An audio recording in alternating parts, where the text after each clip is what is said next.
Ito mga kaibigan, no? Ayan, oh. Ito yung clipboard na sinasabi nila. So, ayan, oh. Yun yung kapila ng suspension bridge. Tapos, yan.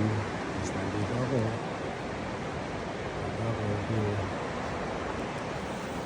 Yan.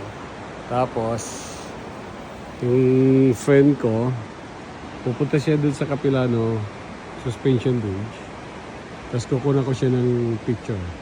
From this area, pupunta siya doon para makuha na ko siya ng picture. Yeah. It will be a cool idea, right? Yeah. See? How beautiful. This is the Capilano. That's the suspension bridge. And this is the clipboard. Diba? Kasi yung ilog sa baba. Ilog sa baba.